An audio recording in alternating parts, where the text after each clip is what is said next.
এবার আমাদেরটা হচ্ছে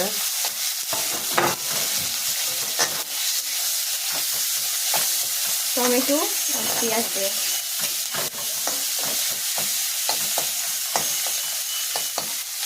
পাস্তার রঙগুলো তো সেই হচ্ছে মনে হবে। এটা বানিয়েছে এটা? হ্যাঁ, ওটা কি নিরামিষ? এটা নিরামিষ। ও এটা হচ্ছে না, কি দিচ্ছে এগুলো? নুন। দাও।